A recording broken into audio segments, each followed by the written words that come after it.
Hasbunallah wa ni'mal wakil, ni'mal maula wa ni'man nasir. Hasbunallah wa ni'mal wakil, ni'mal maula wa ni'man nasir.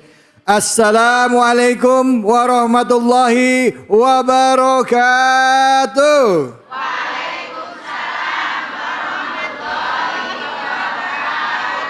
A'udzubillahi minasyaitonirrajim. Bismillahirrahmanirrahim. Alhamdulillahirabbil alamin.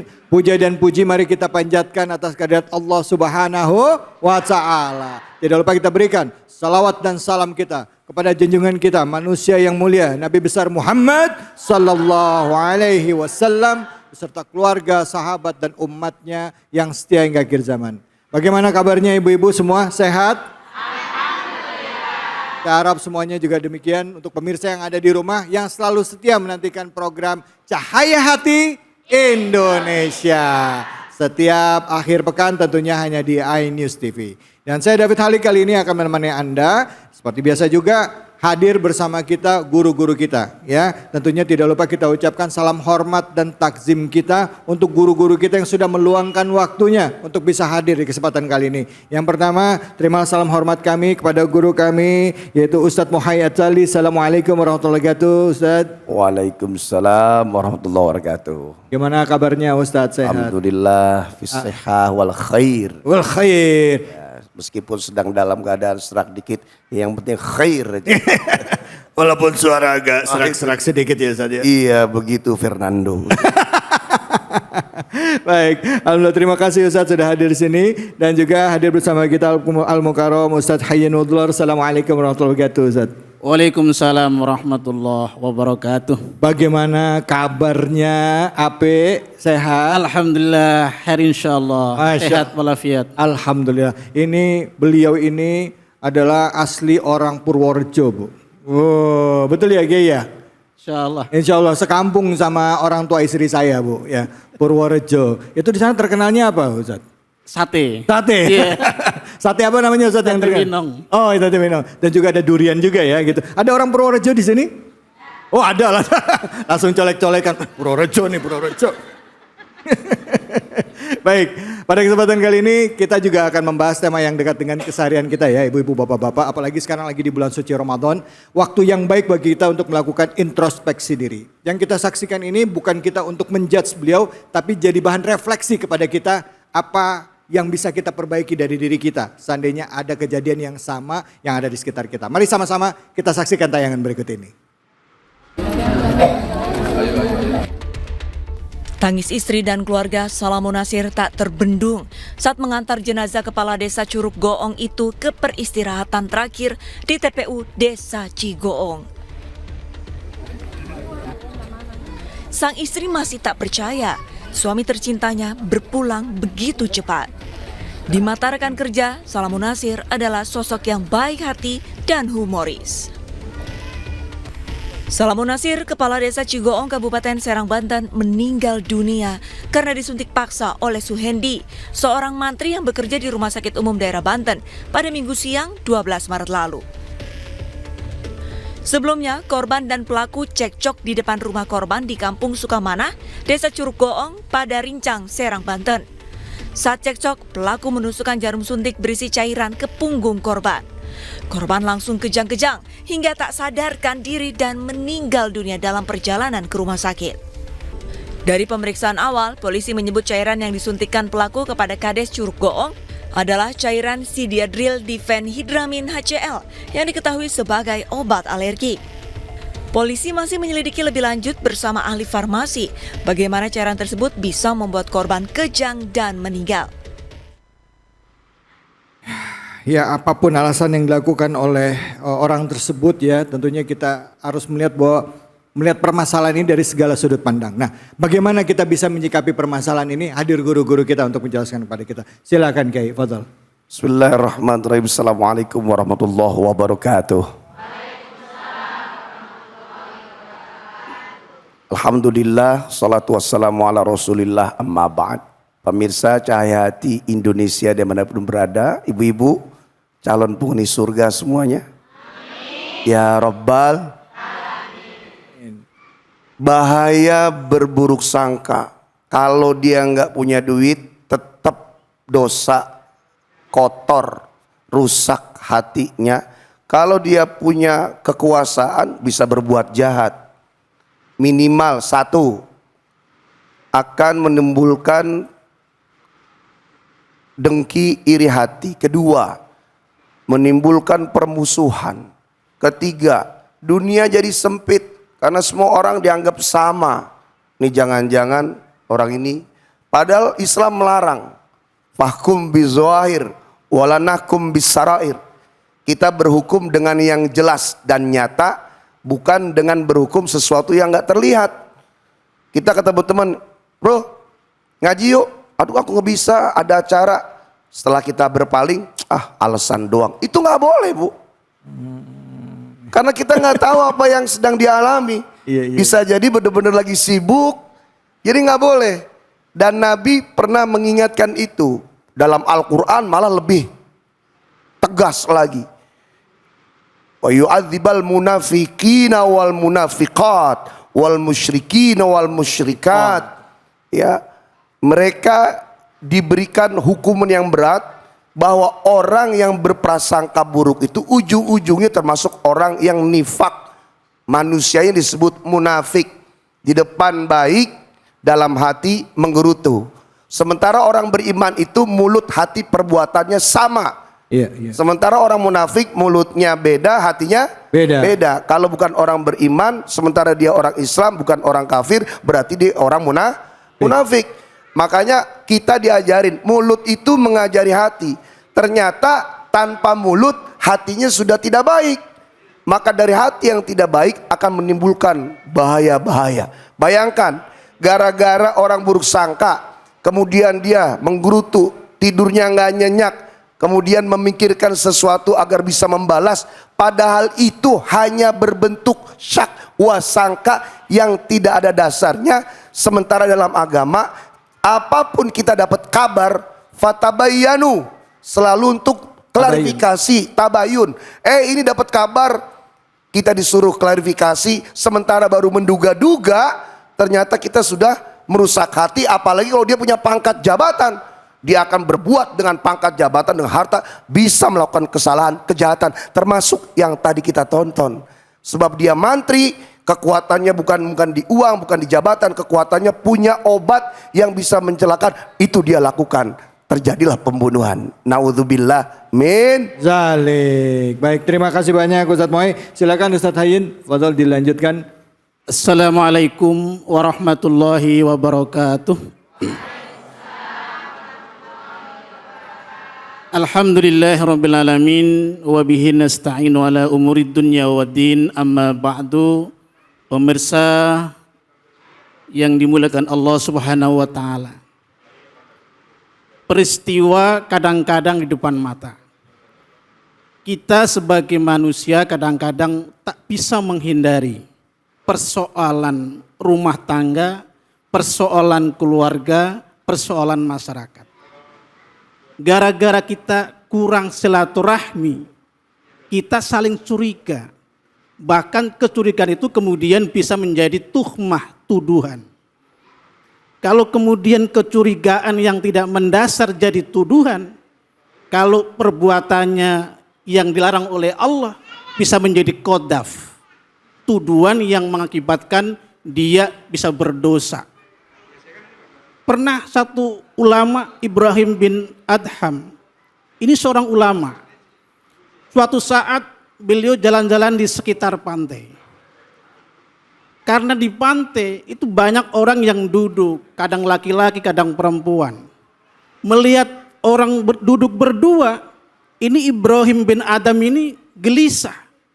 Suudzon dulu, ini jangan-jangan pacaran, jangan-jangan bukan pasangannya, jangan-jangan bukan istrinya.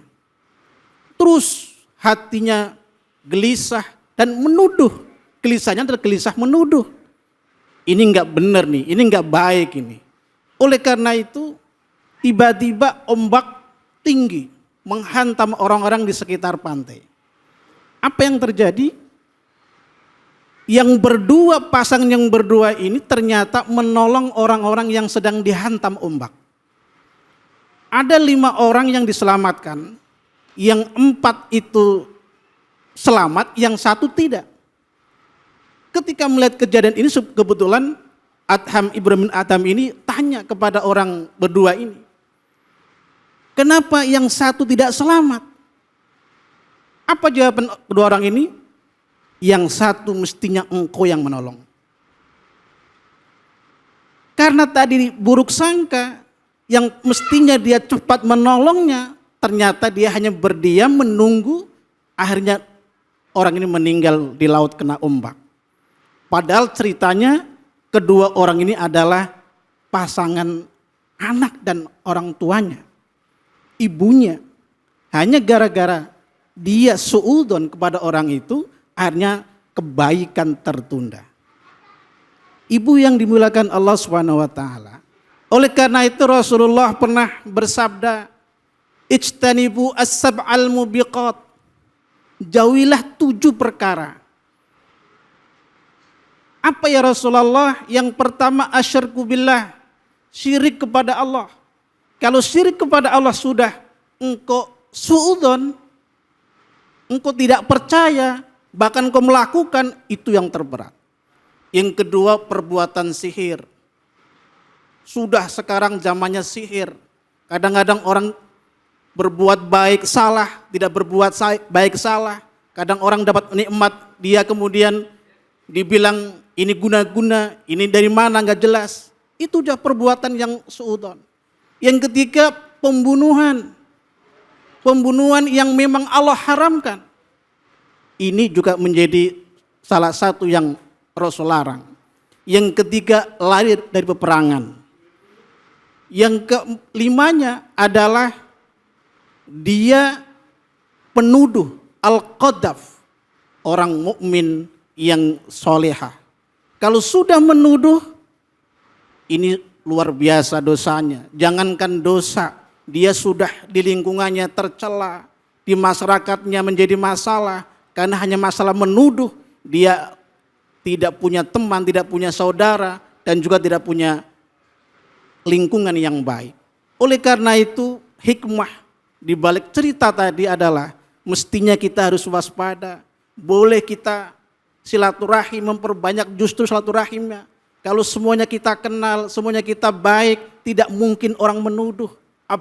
Apalagi kemudian dia emosi, kemudian dia gelap mata, kemudian membunuh orang yang dosanya naudzubillah jahannam. Demikian mudah-mudahan ini menjadi hikmah bagi kita semua. Masya Allah, alhamdulillah. Bu, ngerti nggak? Nggak boleh zon, nggak boleh prasangka.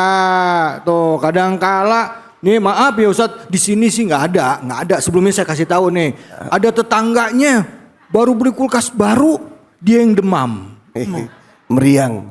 Meriang dia. Habis itu kalau ngelihat ada, nih kerjaannya pasti nggak bener nih. Kok kayaknya cepet banget, ya. Warungnya laku, lihat tuh. Nah di sini nggak ada, di sini nggak ada. Tapi kira-kira ada nggak orang yang gampang punya pikiran jelek sama orang lain? Ada nggak? Pernah lihat nggak?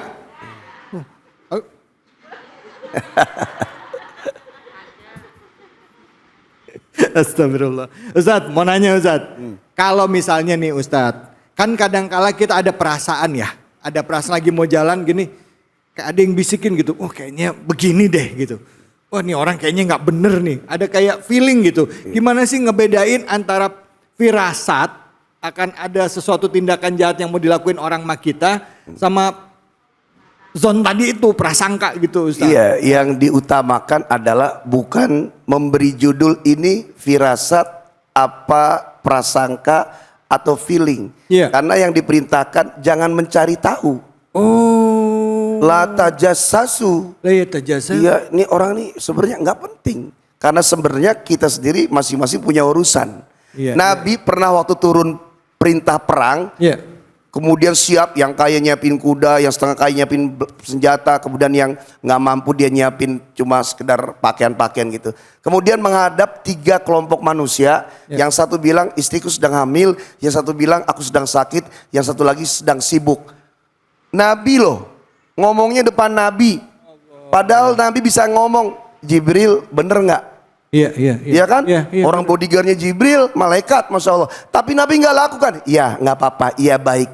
Tapi setelah perang menang, 3 kelompok ini malah justru euforia. Woi, Allah murka. Kemudian 3 orang tersebut ditegur dalam Al-Quran sehingga tidak diterima oleh Rasulullah permintaan maafnya.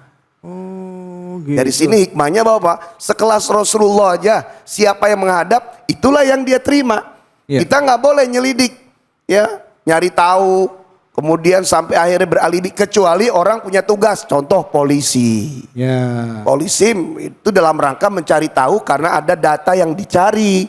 Kalau ibu kan bukan polisi, Polda ada polisi dapur. Tapi ada yang nyuruh tetangga sebelah rumahnya, cari tahu yang sono bener kagak tuh. Tetangga depan rumahnya. Tetangga rumahnya. Orang di sini mah soleh semua lagi ngaji. Iya Allah, amin, amin ya robbal alamin, amin ya Allah. Silakan Ustadz Ayin, gimana Ustadz? Mungkin antum punya pendapat juga. Ya, yang terpenting justru bagi kita adalah husnudon, berbaik sangka kepada semua orang. Artinya jangan sampai berburuk sangka. Tadi tajasasu itu artinya iseng. Jangan iseng. Kalau iseng sudah dah, itu penyakit itu. Tabahodu jangan suka bikin onar. Jadi kalau sudah kepo, pengen tahu itu masalahnya di situ. Karena inna ba'dad-doni ismun. Sebagian prasangka itu pasti mendatangkan dosa dan itu buruk sekali. Bisa jadi orang yang kita kira baik mungkin memang tidak sebaik itu. Yang kita kira jelek belum tentu itu baik atau itu jelek. Jadi jangan sampai kita mencari musuh.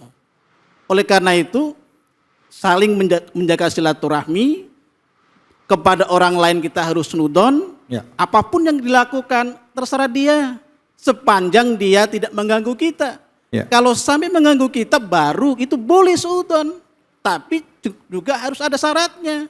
Dia orang baik bukan, dia orang jelek bukan. Kalau orang baik kita sudoni, naudzubillah, balik ke kita nanti. Iya, iya. Kalau memang dia itu suka melakukan kejelekan, mungkin kita waspada. Tapi kalau enggak, jangan deh. Jangan nyari musuh, jangan nyari masalah. Iya, iya. Apalagi nyari-nyari aibnya ya Bu ya. Lihat Instagramnya yang 10 tahun yang lalu.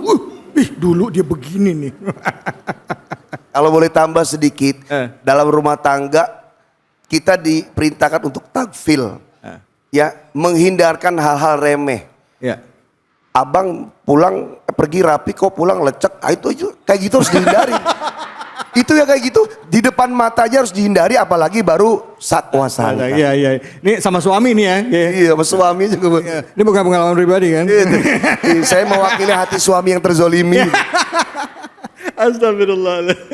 Baik, kita akan lanjutkan lagi. Jangan kemana-mana ya. Mau lanjut curhatnya nih kita curcol. Di belakang aja. Tetap di Cahaya Hati Indonesia.